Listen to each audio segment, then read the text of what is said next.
unmuted still, correct? Yes, you are. Okay, perfect. Okay, we're going to get started. Good morning, everyone, and welcome to our capstone presentation for our client, Garcia's Market. First, I would like to introduce the capstone group members for this presentation: Cynthia Fernandez, Fernando Hernandez, Jessica Sanchez, Rodel Mendoza, and myself, Diego Garcia II. I'm truly honored and grateful for all the hard work and dedication that our team has contributed to the process of analyzing our clients' business operations and providing strategic business suggestions that would benefit our clients' business. It honestly means a lot to me personally that we chose my father's business as our client. The reason why I decided to come back to school and pursue a degree in business is because of my dad and how I seen him struggle to keep the family store alive. As time goes on, the family tradition will need to be passed down to the next generation, and I plan to be part of that ongoing tradition. But with the condition of the business operation and our organizational structure, there's major concern for the direction that the business is headed. Next slide. Hi, so with this exciting presentation, we have created a basic agenda that'll help us guide us through this presentation. We start with an introduction. It's going to have a key points of history, key analysis results. Then we move on to a project approach dealing with three particular issues. Issue 1, continuing as a family business. Issue 2, bridging the generational gap. Issue 3, generating new revenue streams. Then we will conclude this presentation with one final recommendation. Next slide, please. So in terms of history, Garcia's Market was founded in 1940, initially as C. Garcia and Sons Drive-In Market. And it was located in Gonzales. And Garcia's Market is a third-generation family-owned and operated business that has been around for approximately 80 years. The market is a traditional convenience store. It sells wine, chips, snack, tobacco products, and household items. Initially, it was located by the primary freeway, Highway 101, but unfortunately in the 1970s, the freeway was relocated to the other side of town. Previously, they offered gas services. However, in the 1980s, with everything happening, they stopped providing those services and they could no longer continue competing with the other stores and big box stores that emerged in the area. Next slide, please.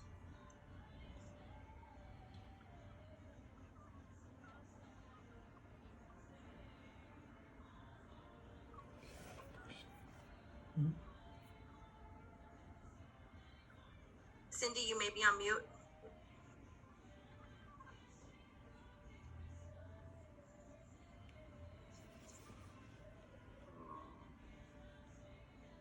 It looks like she's having some issues there. She was not muted, but so do one of you want to? Oh, try again, Cindy.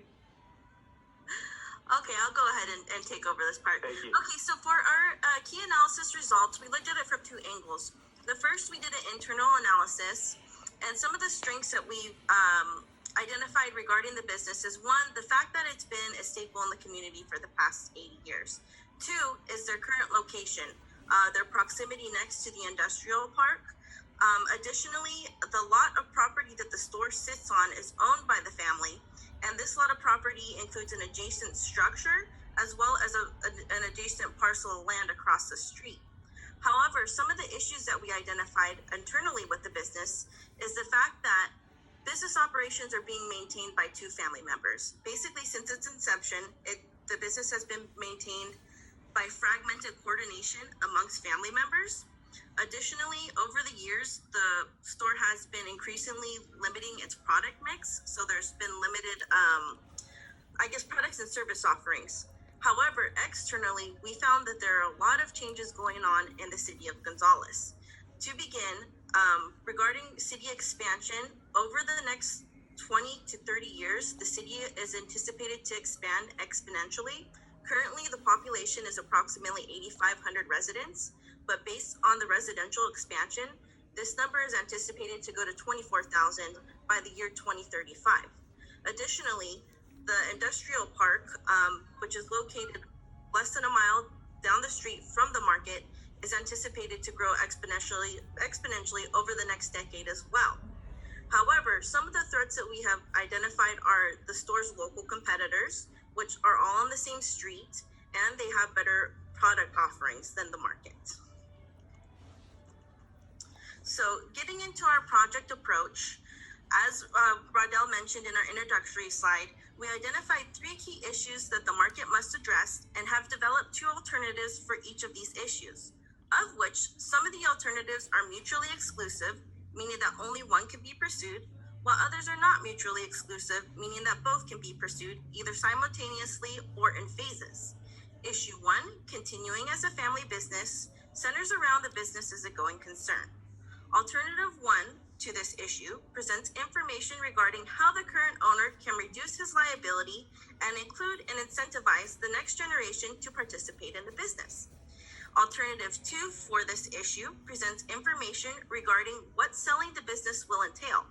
While the owner's ultimate goal is to pass the market down to the next generation, it is important that the owner consider all available options and have this information on hand to make the most informed decision about the future of the business.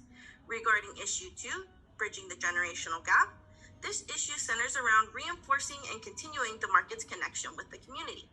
Therefore, for alternative 1 to this issue, we present information regarding how the business can engage with the community as a whole through working with the government and utilizing social media. Alternative 2 to this issue presents information regarding how the business can utilize its current resources to connect with the community. Issue 3 centers around generating new revenue streams. Our approach to this issue involves new revenue streams for the market operations and also incorporates how the Garcia family can capitalize on their property resources by expanding into new industries. Therefore, alternative 1 to this issue presents information regarding how the business can increase foot traffic and consequently sales by expanding its products and service offerings. And alternative 2 presents information regarding how the Garcia family can leverage its property resources to enter the residential rental industry. Now, beginning with issue 1, continuing as a family business. For the past few years, the market has been stagnant and unable to generate sustainable profits. With the owner recently retiring from his primary job, the income from the market will no longer be considered supplemental.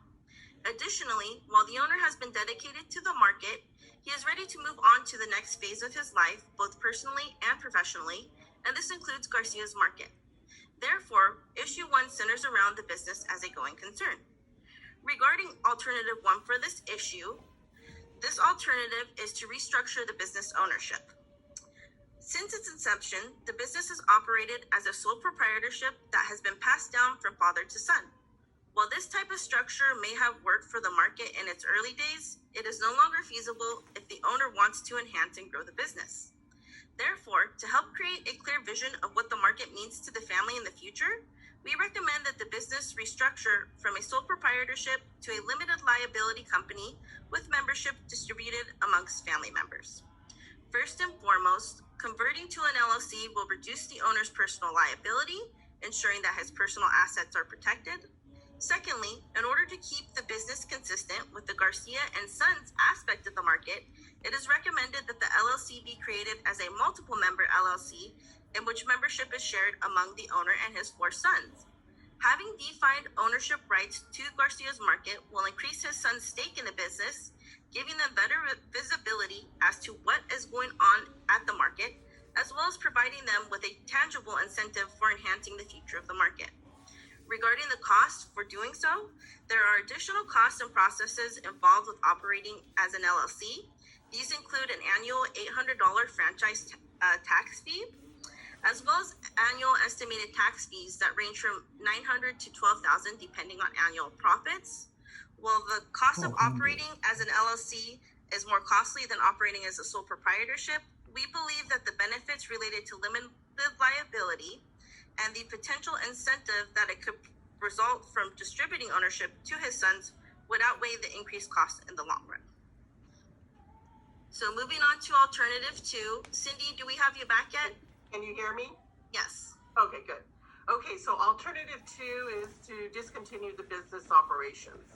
So if Garcia's Market chooses to close the business, The owner will need to take these necessary steps, such as cancel business registrations, permits, and licenses, and resolve outstanding financial obligations. Also, the owner will need to determine what to do with excess inventory. The owner can sell the inventory at heavily discounted prices, and any remaining inventory can be donated as write-offs. The owner has recently retired and now operates the store 5 hours a day, 6 days a week. With Garcia's Market no longer in operation, this will alleviate the burden he has endured, and he can focus his free time on projects he has been putting off. Next slide. Okay, issue 2 is bridging the generational gap. Issue 2 centers around reinforcing and continuing connection with the community. The owner is passionate about his involvement with the community and how Garcia's Market can connect with the upcoming youth, which is a steadily growing demographic. From a strategic standpoint, bridging the gap and engaging the evolving demographics of the city will help to build a sustainable, loyal customer base and increase foot traffic, thus leading to increased revenue and profitability. Alternative 1, community engagement. Garcia's Market can increase its presence in the community by becoming involved with the local government and social media. First, Garcia's Market can become a member of the city's Chamber of Commerce. There are many benefits by becoming a member, such as business workshops, mixers, and special events. This will allow the business to make connections with other businesses and develop business contacts. Secondly is social media. A business cannot function without a social media presence. Garcia's Market has a Facebook page, but it needs to be updated. And the business should also create a website and Yelp page to promote its business. By implementing all 3 of these options, this will increase the business's visibility, connect with the community, and attract new customers. Next slide. So for issue 2, alternative 2, we propose that Garcia's Market complete a renovation of the additional garage space that they have. They would use that as a community lounge. Currently, that garage is being utilized as storage. However, this strategic plan for Garcia's Market is based on research that we have undergone that identifies several issues in the area. Particularly, there is an issue to household access to internet. 56% of Gonzales residents do not have access to internet at the home. So our team suggests that Garcia's Market attempt to resolve a portion of that issue by creating a community lounge that would have Wi-Fi. Furthermore, we have found data that indicates 33% of Gonzales residents are under the age of 18. And due to that large population, it's a great opportunity for Garcia's Market to benefit by targeting that demographic through this community hangout space. Next slide, please.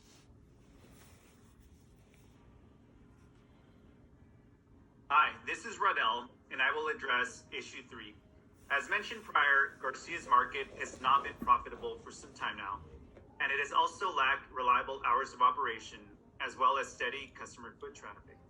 In turn, issue 3 deals with ways your client can generate new revenue streams for his business, which will be reliable, profitable, and constant.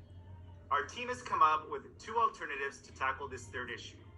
In the first alternative, we present a recommendation on how Garcia's Market can increase foot traffic and consequently sales by expanding its product offerings to meet the needs of current and future customers. This recommendation will also enable Garcia's Market to better position itself against its competitors, which currently have a competitive advantage due to their wider product mix. In the second alternative, when addressing issue 3, our recommendation centers around our client incorporating the use of his property by expanding into the residential rental industry, of which the process and benefits will be detailed out by my colleague Diego following my section of the presentation. Now let's dive right in. Alternative 1 suggests that our client incorporate 3 new products into its inventory mix in operations. These include the purchase and acquisition of a Type 21 full liquor license, adding craft beers to its inventory mix, and setting up a gourmet coffee station within the market. The reason why we offer these suggestions is that according to our research, all three suggestions are profitable. Beginning with hard alcohol. Hard alcohol has gained substantial market share since 2010, mostly at the expense of beer. In 2019, spirits accounted for 37.8% of the overall alcohol market in the United States, compared to 33.3% in 2010. Our research also indicates that comparable sized convenience stores can generate anywhere from $20,000 to $60,000 worth of yearly sales from hard alcohol alone. Lastly, hard alcohol has three benefits if incorporated into our client's inventory, which include a shelf-stable inventory lifespan, an all-season demand, and no advertising costs to our client. Craft beer doesn't fall far behind. In 2018, craft beer sales reached a record $27.6 billion, representing 24% of the American beer market. This is because craft beer manufacturing costs are relatively low, but demand is high. For example, in the Bay Area, producing one craft beer costs roughly 69 cents on average. This suggests that if our client conducts business directly with a popular craft brewery, he can purchase 12 packs for roughly $8. Then he can turn around and sell them upwards of $12, creating a $6 profit margin. So if our client sold just two 12 packs a day, 7 days per week, all year round, he could generate roughly $30,660 worth of profit. You don't have no questions. And then there's coffee. Research also indicates that coffee is very lucrative. We have put together a basic model of profit, which basic coffee sales can generate if our client were to pursue this suggestion. A typical pound of basic coffee averages $5 in costs. One can brew around 50 cups of regular coffee from 1 pound of unprocessed coffee beans and sell it at $1 a cup. That is around $45 gross profit. Obviously, one must account for the costs related to supplemental items like sweeteners, cream, paper cups, and lids. The cost of supplemental items roughly adds up to 25 cents per cup. Even so, our client can still make a profit of 75 cents per cup of coffee sold. Then, if our client sold just 50 cups of coffee every morning, he would generate a yearly profit of roughly $13,600 a year. Next slide, please. How would a client go about putting these suggestions into effect? Well, a Type 21 liquor license would require the Department of Alcoholic Beverage Control approval, county approval, and Board of Equalization registration with a total investment cost of $30,000. A craft beer inventory purchase would be dependent on the quantity our client would wish to invest in. A gourmet coffee station would include investing in an espresso machine. We recommend the super automatic model, high-end coffee brewer, and high-end coffee grinder, with a total investment cost of roughly $7,000. Then the timeline would require 6 to 8 months for a Type 21 liquor license acquisition, while craft beer and gourmet coffee inventory would be dependent on the investment capital availability of our client. Next slide. Okay, regarding issue 3, alternative 2, our group would like to recommend that entering the residential rental industry would generate more revenue for Garcia's Market and the family. To begin, Garcia's Market is on a property with an adjacent building that is currently vacant and is only partially serviceable. The building is distressed and in need of renovation. This proposal illustrates that if the family renovates the adjacent building and converts it into a 4-unit apartment complex with combined commercial retail space, it will create a new revenue stream for the family and benefit the growth of Garcia's Market. Why? Continuing the family legacy. I believe this is very important for the continuation of the family legacy of entrepreneurship. My great-grandfather was a true entrepreneur, and he was a developer and businessman back in the 1930s and developed these 2 buildings. I am passionate about figuring out how we can redevelop these buildings so that the historic charm can be restored and the family business can become sustainable, and long-lasting. Next slide, please. Understanding the rental industry. Our group has gathered significant data regarding the residential rental industry in Gonzales. The first important factor to become aware of is the city zoning ordinance. The property is zoned within the mixed-use commercial core district, which allows residential units, but requires commercial space on the first floor along the street front. Here's an aerial photo of the properties. Garcia's Market is in red, and the project building is next to it in yellow.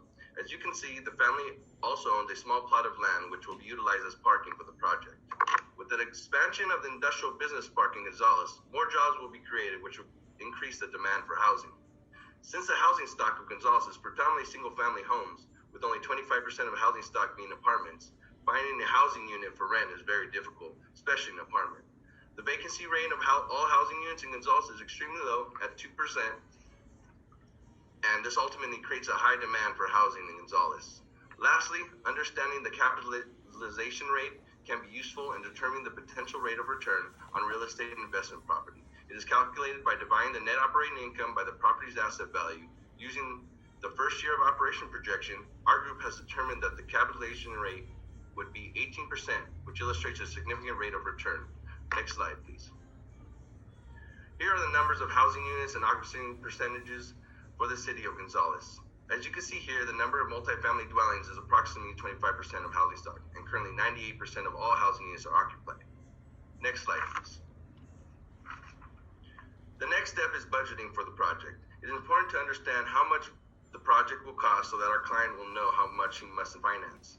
It is also important to estimate the market value of the property after the renovation and calculate the expenses and projected incomes to measure profitability.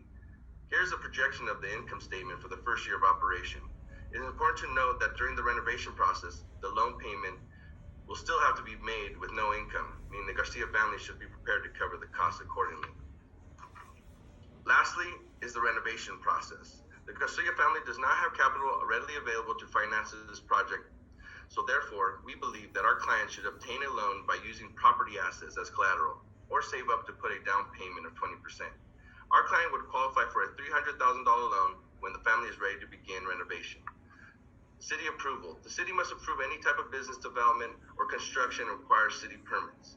The next step is to have the building inspected for hazardous materials, followed by contacting a contractor to gain a perspective of the project and what can be done with the budget on hand. Finally, the construction begins with an estimated time of completion of 6 to 8 months. Next slide, please.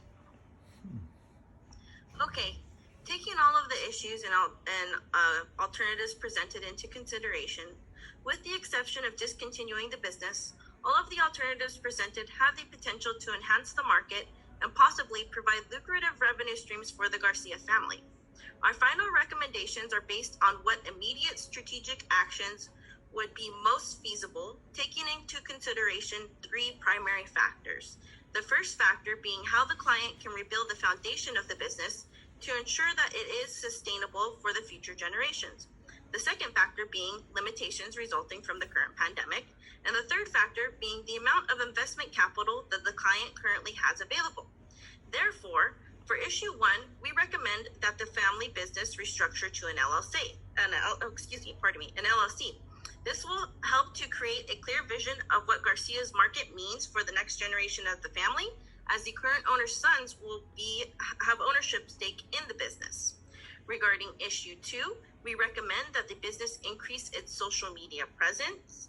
First, having a social media presence is essential in today's competitive business environment, especially during these unprecedented times of quarantine, when social media is one of the few ways to connect with consumers.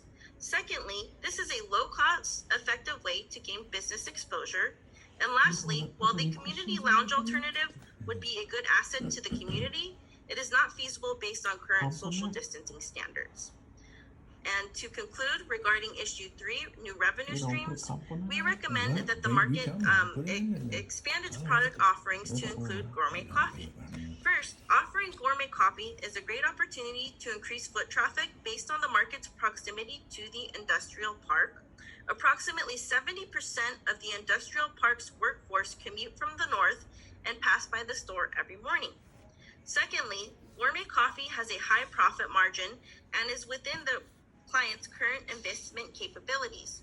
While a liquor license and craft beer are also very lucrative, high profit margin items, the cost to provide these additional offerings is not within the client's current budget.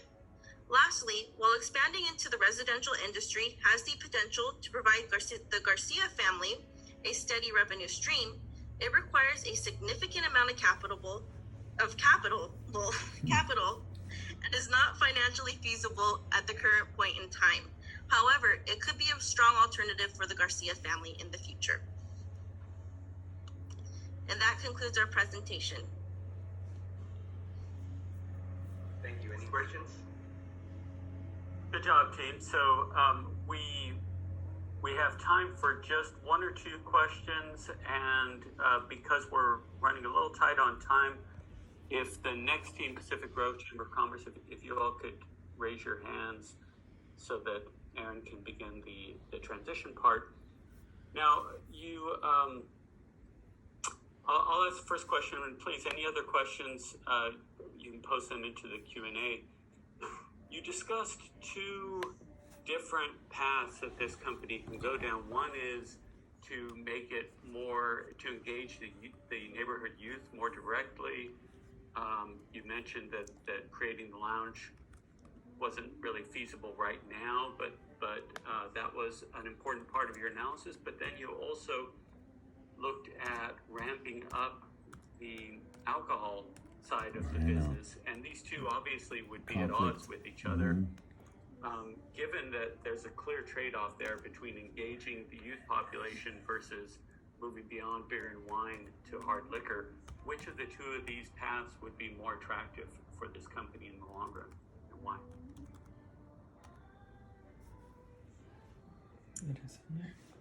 I would say personally is the liquor license, because Garcia's Market's top competitors are within walking distance from the store, and they offer liquor. As a matter of fact, their top competitors literally have liquor in their business titles, Johan's Liquors. So basically, to maintain competitive parity with their competitors, I think the better option or more lucrative option would be to include liquor in its service offerings, products and service offerings. Idea.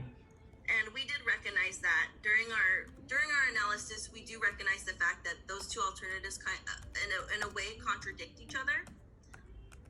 And while we were talking about it, kind of engaging the youth and gaining that customer loyalty from them as a youth when they're teenagers, at some point they're going to grow up, and whether they decide to drink alcohol or partake in alcohol, I don't think Garcia's Market is going to have an effect on that. And if they do decide, they will be loyal customers of Garcia's Market, so they would choose Garcia's Market over the competitors, if that makes sense. So basically, you're getting loyal customers from a young age, and even though increasing its product offerings to include liquor, at some point, those kids are going to grow up and possibly purchase alcohol. And if they do, by engaging them at a young age, Garcia's Market would be the one that they would choose over the competitors. Thank you. So we've got one comment in the Q&A. Very impressive presentation. Thank you all for your hard work and ideas. And I don't know if we have at the liberty of asking one quick question. This is specifically for Diego. Diego, this is your family's business for generations. A generation from now, 20 years from now, what do you hope? Well, from 20 years from now, that was kind of the plan of this project, of figuring out the direction that we wanted to go, and figuring out how we could become sustainable. And in 20 years, we plan to have the properties renovated, and hopefully in different industries like the residential industry, bringing more of a product mix.